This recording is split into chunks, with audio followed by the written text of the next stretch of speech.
What would you do if your family sold your childhood room just to fund your brother's flashy startup?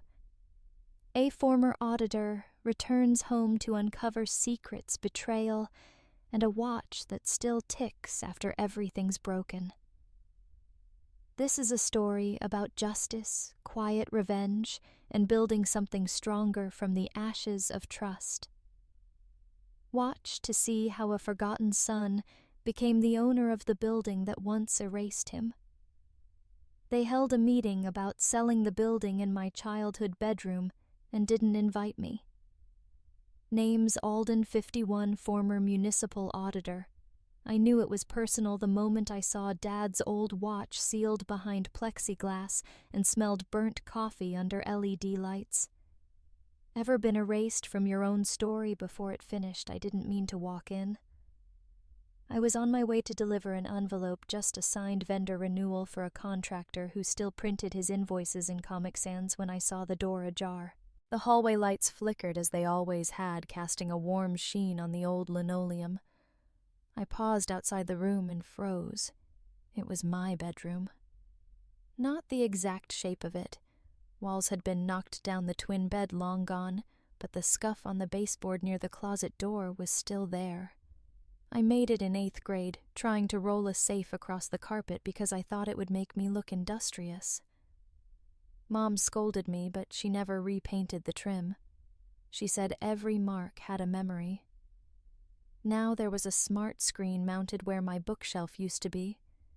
A glass table with ergonomic chairs sat in the middle, surrounded by 4 men in linen blazers, and Callie, my mother's old assistant, who now managed vendor communications and only half acknowledged me in public. The chairs were too bright, the room too cold, and on the far wall facing them all like an altar was a slide deck titled Roscoe Realignment Strategy, Phase 1 Legacy Conversion.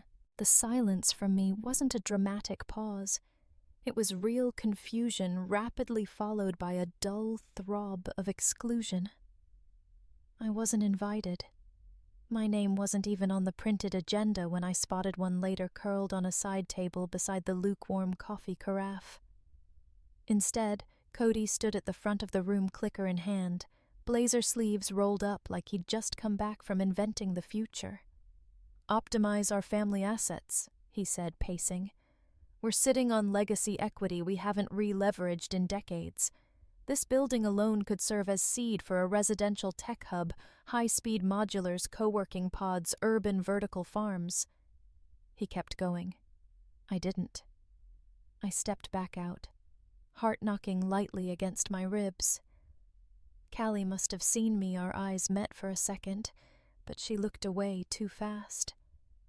I stood in the hallway like someone trying to remember what floor they lived on in a dream. I didn't want to interrupt, didn't want to cause a scene. I'd done enough of that just by showing up, apparently. Instead, I turned to leave and nearly bumped into a plexiglass cube resting on a pedestal. That wasn't there last quarter. Inside it sat the pocket watch my father gave me for my 30th birthday. Silver casing chain still looped into the crease like I left it in my drawer. Except now it had a brass plate in front of it that read, "Roscoe Family Legacy, Internal Commemoration, Object Number 3. I opened the case without thinking. The watch ticked. My pulse slowed, and then rose again. I hadn't lost it. I'd left it behind. That's different. But no one asked before displaying it like a prop in a museum gift shop. Someone cleared their throat. Callie stood behind me now, holding a folder to her chest like a shield. "They're voting this week," she said quietly. "On reclassifying your unit." I blinked. "You mean the apartment I've lived in since I moved back?" She nodded, face unreadable. "They want to lease it to a community ambassador, someone younger, brand adjacent." I almost laughed. "Am I not adjacent enough?" "You're too internal," she said, voice lower. Your name's not even listed as a beneficiary on the latest access doc. Cody says you're technically non-participant class. That stung more than I cared to show. I looked back into the room where Cody gestured toward the window, talking about blended revenue streams. Dad Walter sat 2 seats behind, nodding vaguely, as if agreeing was easier than thinking. "Can I get a copy of the agenda?" I asked. Callie hesitated, then slipped one from her folder and passed it to me folded. One line was circled in red pen, Item 7. Final vote, reclassification of family use units. I tucked it into my jacket. I didn't say thank you. "Look," she added as I turned away. "You should check the ledgers from 2019, before they disappear." My footsteps echoed against the hallway tile as I walked back to my office, though office was a generous term. It was once a janitor's supply room converted during the last space optimization push. It smelled like pine sol if you stood too long near the heater. I closed the door, sat down at the narrow desk and pulled out a legal pad. Wrote the words slowly, Item 7, reclassification. Underneath that, in smaller script, check ledgers. 2019. The watch ticked on my desk. I didn't wind it. Didn't need to. Some things don't stop even when everyone pretends they no longer count. Mom's old office still smelled like lemon oil and dust. I hadn't stepped inside since the day after her memorial when I came looking for a notepad and left with tears I didn't know I was still carrying. The brass door handle still stuck a little, as if the room itself didn't want to open for anyone but her. A spider had claimed the corner of the Family Award Frame 2020 Civic Stewardship Recognition, Roscoe Family, and spun its own ribbon of glory across the etched glass. She would have hated that. She used to swat cobwebs before anyone else even saw them. The filing cabinets hadn't changed. Her post-it note was still there curling at the corners. Do not file without review. Francine. No one had dared remove it, which, as I was beginning to suspect, was exactly why Cody hadn't bothered snooping here. I opened the bottom drawer. Inside were decades of HOA statements, contractor files, old committee rosters, and boxes of 1099s. Most people would have blinked and walked out, but I was a Roscoe and a former auditor. I knew better than to ignore bulk. I started flipping. July 2021, April 2020, October 2019. Ah, here we were. HOA Subfund, Discretionary Ledger. Nothing in that phrase should have raised eyebrows. Discretionary funds existed in most mid-sized complexes, especially ones with long-standing tenants and low turnover.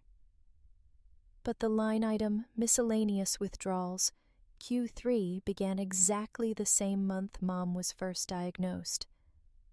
I sat down.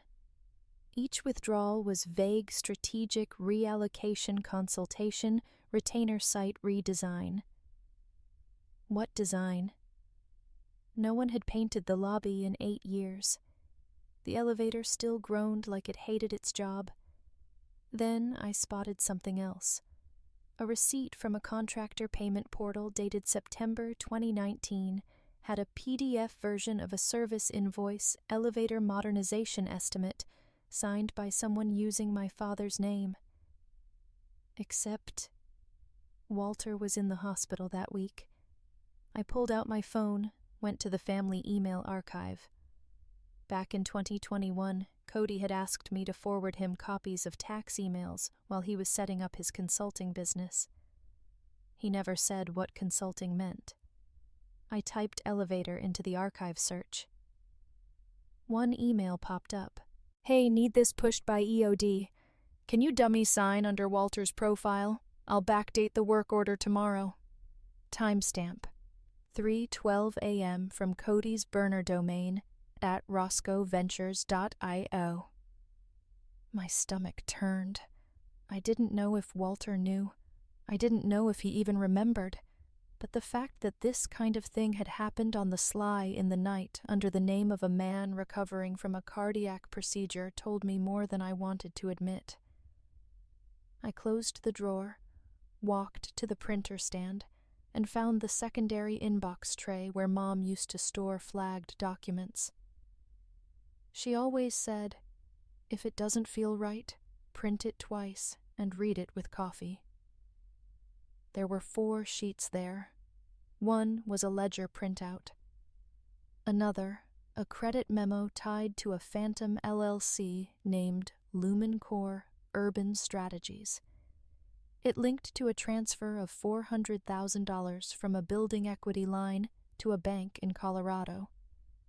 A third document was an email chain between Cody and a banker named D. Matheson.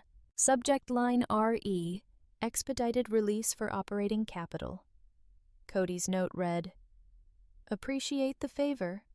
Hoping to move fast before the board gets anxious.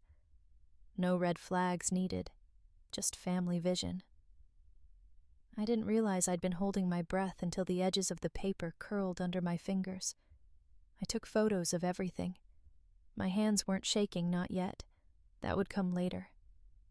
Just as I was slipping the documents back into their place, a ping came through my phone, a notification from the building's joint bank account. Action required, confirm beneficiary authority on mortgage file 726C, pending review. I clicked on it. The link led to a verification prompt grayed out requiring a login only Walter had. Or Cody. Or maybe someone who guessed his security question right. The room felt colder. Mom once said trust is just a ledger every mark you earn or burn it tallies, and when someone's been keeping 2 sets of books, you start counting. Mr. Vaughn always stirred his coffee twice, no more, no less. I'd seen him do it at Olson's Diner on the corner of 6th and Main since I was 17 and too proud to sit next to my mother in public. She'd meet him here on the first Tuesday of every month, right at the window booth, sunlight slanting across her padfolio. He'd already be there, coffee in hand, stirring once, twice, then sipping without expression. That morning, I was in the booth first. The vinyl seats squeaked when I leaned back and I had to push a sticky sugar packet away with my elbow.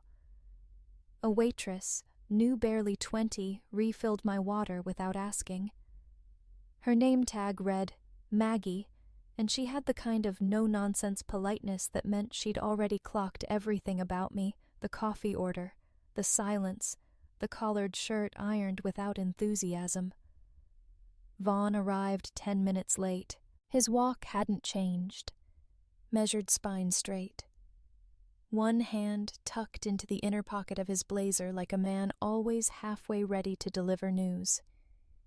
He didn't sit immediately, just looked at me, then down at the tabletop. "I knew you'd come here eventually," he said, voice dry like over-toasted bread. Then he slid into the booth and placed a sealed envelope between us.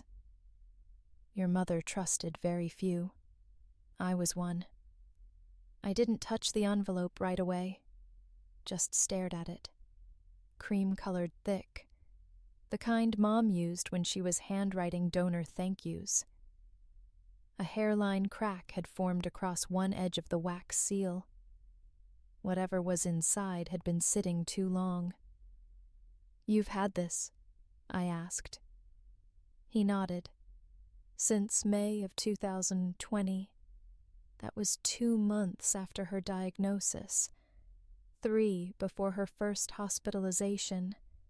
6 before Cody started holding meetings in rooms I once built IKEA shelves in." Vaughn added 2 sugar packets to his coffee, stirred exactly twice, and took a sip. "She told me to hold it," he said.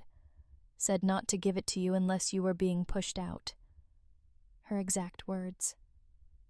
I opened the envelope slowly. Inside was a folded sheet of stationery, her handwriting unmistakably elegant, slanted slightly left, like always. The ink had faded a little, but the words were crisp. Alden. If you're reading this, they've already tried to overwrite what matters. Don't let them confuse noise with truth. This building's legacy was built on stability and stewardship, not press releases. You are the steward. You've always been. They just forget, because you don't ask to be noticed.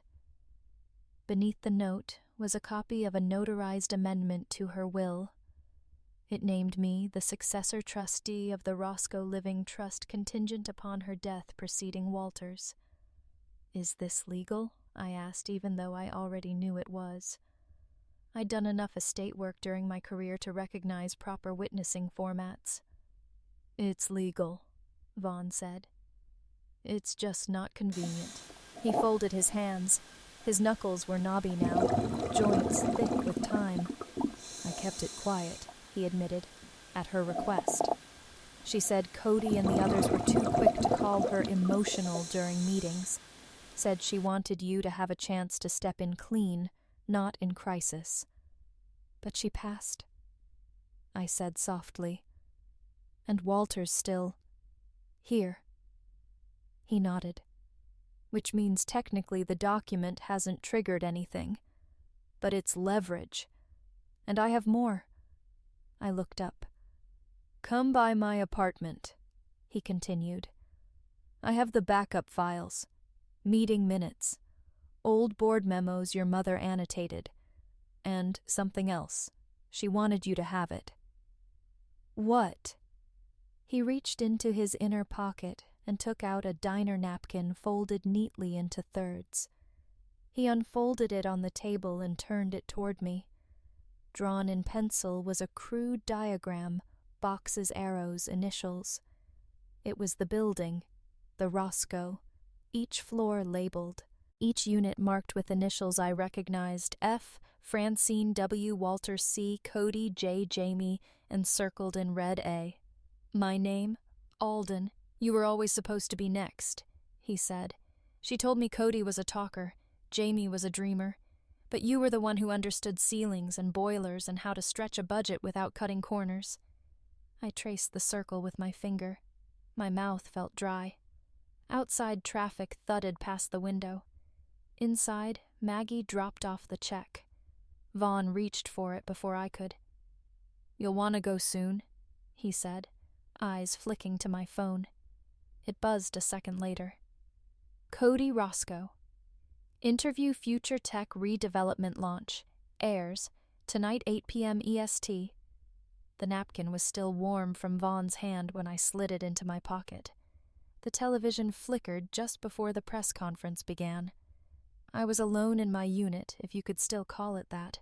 The building listed it as a renovated one-bedroom, but anyone who'd ever seen the rusted mop drain in the back corner knew it used to be storage. Heat from the July air clung to the old pipes like bad news, and the floor fan wheezed its protest on medium. The screen brightened. Cody's face appeared, lips, glossy teeth, precise tie, nodded in what he probably thought passed for casual authority. We're ushering in a new era of real estate, he said, grinning. With this building as collateral, we're piloting a blockchain-enabled housing model, one that honors legacy while optimizing value. Behind him, the Roscoe loomed like a silent witness. I muted the volume. The smile on Cody's face wasn't joy, it was theater. His shoulders tensed just slightly before each new slide, like he was bracing for applause that never quite came.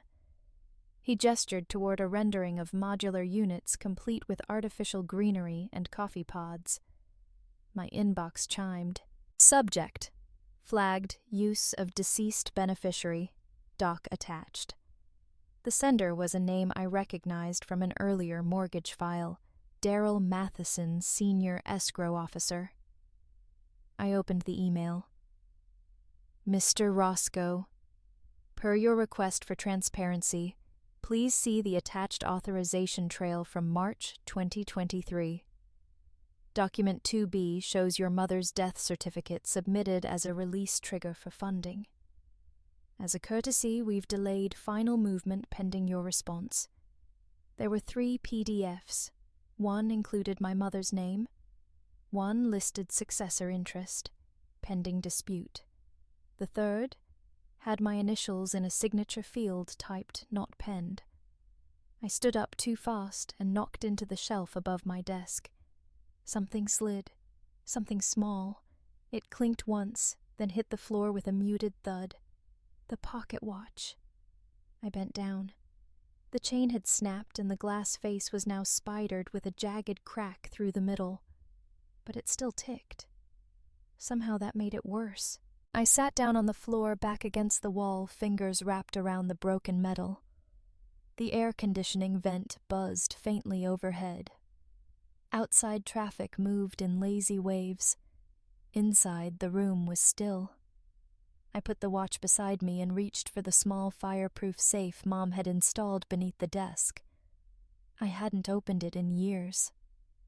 The combination was her birthday reversed, of course.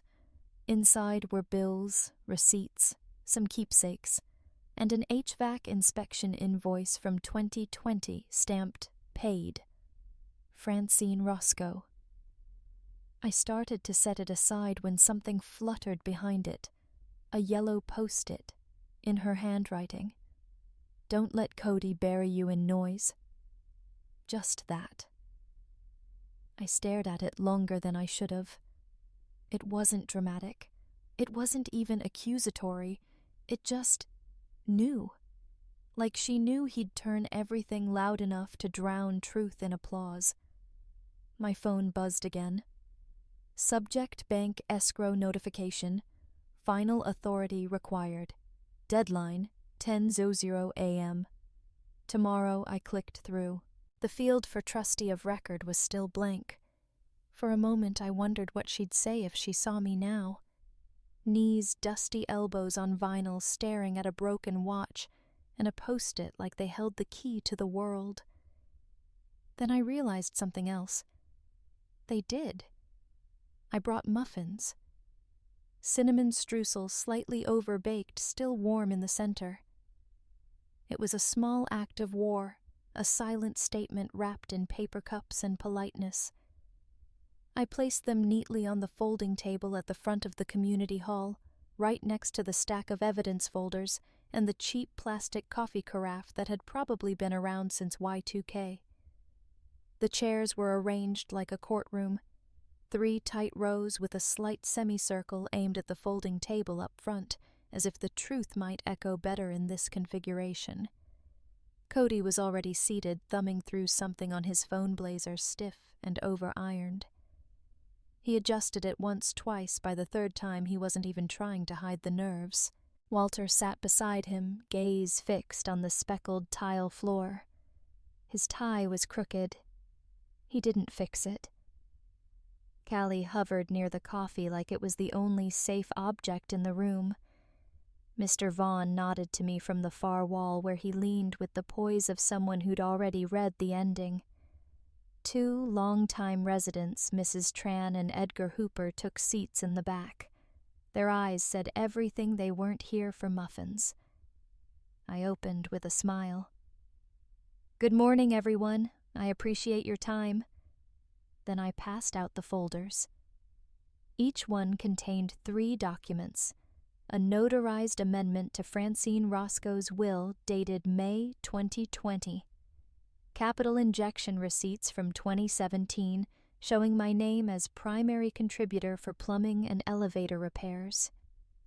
A transcript of a recorded phone call between Cody and the escrow office time-stamped last month. I let the room read. Cody was the first to speak, his voice pitched just enough to suggest concern without apology. "I think we need to be honest about Mom's state when she wrote that," he said, nodding toward the will. "She wasn't exactly thinking clearly." Vaughn straightened. "She was sharper than anyone here. She made me promise to hold that letter until the noise started. And this." He tapped the table. This is noise. Cody's lips thinned. I tapped my phone and let the voice recording play. We just need the trustee line switched. Use Walter's ID, we've got access, just need it formalized. No red flags. The silence afterward was louder than I expected.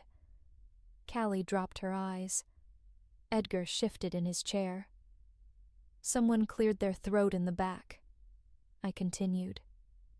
I've lived on the 3rd floor since 2011, helped fund the boiler replacement, mediated 3 HOA disputes, and, apparently, according to this, I held up the bank email. I'm also the named legal beneficiary they've been trying to overwrite. Walter still hadn't looked at me. Dad, I said, quieter now. I came to you last month. I asked about the trust. You said we'd talk. He blinked slowly. You should have come to me directly. I did, I replied evenly. You just didn't listen. That was when Vaughn stepped forward. There's one more document Francine wanted. Read aloud, he said, removing a folded page from the inside of his coat. It wasn't notarized, just handwritten in ink that had bled slightly into the paper over time. If Cody insists on calling this a vision, remind him legacy is not a pitch deck. It's a ledger of behavior. He paused. Alden understands quiet. That's why he hears the things the rest of you talk over. No one spoke. In the back row, Mrs. Tran murmured, That's his room. She gutted. Walter exhaled. A long, slow breath that made his shoulders sag like a building losing structural integrity. Cody pushed his chair back slightly. This is character assassination. That clip is taken out of context. Play it again, Edgar muttered. I didn't. Instead, I walked back to the table and opened the final folder. Inside was a printed photo from Vaughn's archive, a copy of Mom's ownership diagram, the one with my initials circled in red. I held it up. No one clapped. No one yelled. They just watched. And sometimes silence is the loudest verdict there is. The letter began. If this is being read, I didn't get the goodbye I hoped for. The room held its breath after Vaughn spoke those words. Dusk light bled across the edges of Francine's old office, catching the dust in lazy spirals. The air smelled faintly of lemon oil and dry paper scents of a place left untouched long enough to become memory. Walter sat across from me, hands clasped together like he was afraid they might betray him if left unsupervised. His gaze stayed low. The family seal, still ink-stained from past board signings, rested untouched on the edge of the desk. Vaughn cleared his throat, not to fill the silence but to give the letter its due space before continuing. Alden, I know you never wanted a crown. You were always the one in the boiler room, the back stairwells where no one claps. But leadership isn't about applause. It's about steadiness. He paused. The light hit his glasses at just the right angle to make his eyes unreadable. I wanted you to carry the name, not the weight.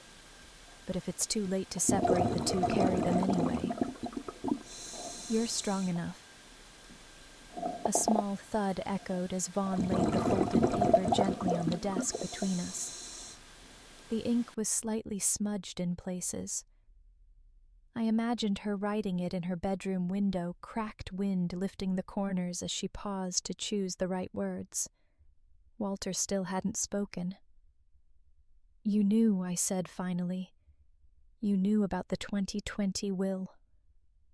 He nodded barely. I did. Why didn't you say anything? His voice came out low. I thought Cody would spiral again. He's not stable when he feels cut out. You know that. So you cut me out instead, I said. Again.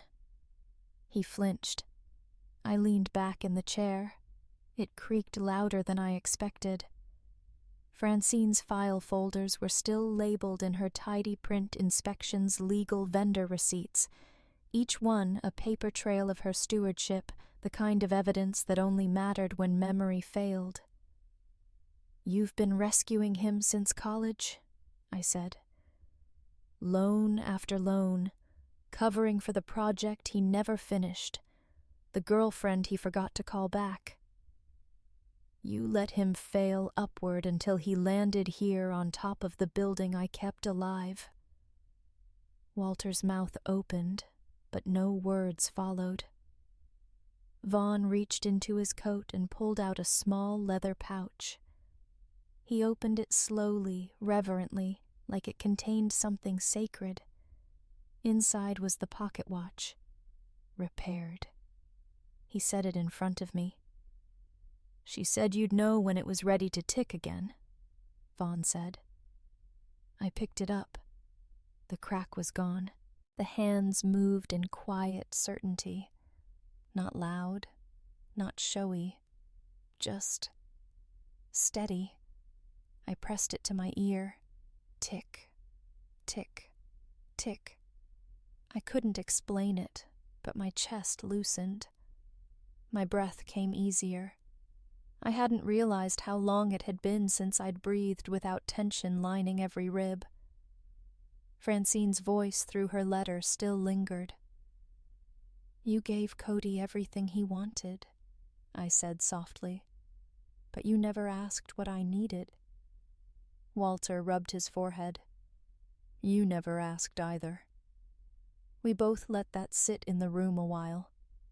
Then, without a word, he reached into his jacket and took out the small velvet pouch that held the Roscoe family business seal, the same one Mom used to bring to meetings inside her handbag.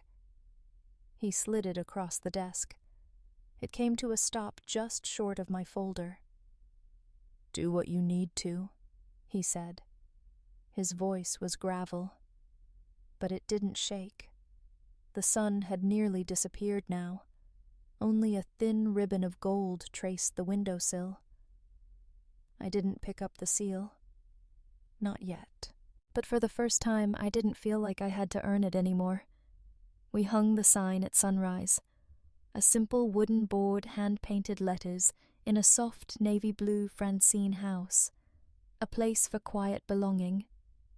It swayed gently in the morning breeze as we stepped back, coffee cups in hand, blinking against the soft orange light breaking over the Roscoe's brick exterior. Someone Callie probably had tucked a sprig of rosemary into the edge of the signpost. Francine used to keep a small pot of it on the kitchen windowsill. Good for memory, she'd say. Folding chairs lined the front yard in uneven rows, legs half buried in the grass. A long folding table bore a tray of lemon cake, a silver urn of black coffee, and a stack of paper name tags. The air smelled like cut lawn and fresh hope. I tapped my chest right over my shirt pocket. The watch was there. I hadn't worn it in years, but now it ticked quietly beside my heart, a reminder that time can fracture and still go on. Callie approached clipboard in hand, her energy barely contained. I was thinking she said we could turn that old janitor's closet into a community finance corner. Just a bulletin board, a few forms, maybe office hours.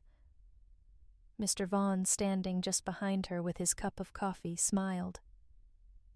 That's how it begins, he said. I took the portable mic and stepped forward. Good morning, I began, and thank you for coming. A quiet rustle moved through the crowd. Walter sat in the back row, not speaking, but present. A few residents I barely knew gave small nods. Someone had brought their granddaughter. She looked bored until she spotted the lemon cake. This building has been through a lot, I continued. Some of it hidden, some of it loud. We've argued, we've audited, and we've nearly lost track of what matters. I glanced at Vaughn. So today, I'm donating 49% of my ownership into a resident-led trust. It's time the people who keep this place running have a say in where it goes. Applause rose, not thunderous, but honest. There was something sturdy about it, like bricks settling into place. Vaughn gave a short speech. Not every structure is built from walls, he said. Some are built from silence, finally broken. Francine knew that. And now Alden does too. I didn't notice at first, but he slipped away after that. No fanfare, just a nod and a hand on my shoulder. Walter approached me next. He held a worn black notebook rubber band wrapped twice around it. He placed it in my hands like it was glass. She never stopped planning, he murmured, even in the margins. Inside were grocery lists, draft letters, and little notes like roof vent noise again, and Alden likes the strong tea. Keep stocked. My throat caught. A tug on my shirt pulled me from the moment. A boy, 6, maybe 7, wrapped his arms around my waist and grinned up at me. "Thanks, Mr. Ledger," he said. "Mom says you fixed the water." I laughed, really laughed, the kind that made my ribs ache in a good way. As the chairs clattered in the background and the last of the coffee was poured, I pulled out my phone to check a missed notification. Email from Cody Roscoe, subject Colorado startup, clean water, not code. I didn't open it, not yet. Some things need a little silence before you let the next sentence start. I sit where my bed once was. Same slanted corner on the top floor beneath the tall window that used to rattle in the wind. Now it's a reading nook with hand-stitched cushions and a small wooden plaque, in memory of Francine Roscoe. She listened. The afternoon sun slices diagonally across the floorboards. It paints long shadows over open pages and tiny shoes kicked off in the corner. The sound of children's voices has faded nap time or cartoons maybe. Just the hum of peace now. Jamie, the 7-year-old with a talent for mischief and markers, plops down beside me, holding a thick pad of paper. "Mr. Ledger," he says what's overhead. I glance down at his drawing. A tiny version of me stands at the center of a comic panel cape, fluttering, flanked by paperclips and file folders like a fortress. It's the cost of holding on to something, I say. He nods like that somehow makes sense to a child who still believes recess is forever. On the page he's sketched the Roscoe building as a kind of castle bricks, squared windows glowing. In the center of it, a little watch ticks in red ink. Its absurdly detailed numbers hands even the tiny loop at the top. I don't ask him why he drew it. Somehow he just knew. These days I run 2 workshops a week. Mondays for retirees, Thursdays for young couples trying to navigate first-time home ownership. We sit in the old mailroom now, cleaned and renamed the resource hall, and talk about budgeting hidden fees and how compound interest works like both a friend and a thief. Callie's community finance corner has expanded to 3 boards and a small lending library. Residents leave questions on post-its. What does escrow mean? Should I refinance? Someone anonymously left a thank you note last week tucked into a library copy of The Millionaire Next Door. Walter left town last Friday. No speech, no box of heirlooms, just a key and a note wedged into my doorframe. I was proud, just never brave. That was all. I didn't try to stop him. The next morning I found another email from Cody. I sold the patents, paid off the lien. No press release, no TED Talk, just thanks for not crushing me. Also, I'm working on a startup Colorado. Water purification, not code. I didn't reply. Some things aren't finished with words, just time. Back in the reading nook, Jamie flips another page. I made you a page where you fix the building with your watch, he says, like it ticks and the walls get strong again. I smile. That's pretty powerful. He shrugs. You're kind of like Batman, but with forms. I laugh. It surprises me how easy it comes now. As he runs off, I reach for the community ledger, a large leather-bound book where we record every decision, every shared expense, every note of kindness. At the top of the page, in clean block letters, I write September 2024, Trust, Earned 7 residents. Then I pause and add, Quiet kept enough. I close the book. The afternoon light slants lower now, golden at the edges. The watch ticks in my pocket. The ledger waits for the next page. The sun filtered through the old reading nook this morning, catching the soft gleam on my father's watch, now fully repaired, ticking steady beside the ledger. Funny how something once broken can keep better time after it's been mended. I used to think justice was about proving someone wrong. Now I know it's about choosing what's right even when no one claps. Sometimes bridges collapse, so we can learn which ones are worth rebuilding. Francine left us blueprints, not orders, and in following them, I finally heard her silence speak. Has life ever handed you a second chance in disguise? Feel free to share below or just sit with the thought a while. And if stories like this resonate with you, you might enjoy what's coming next.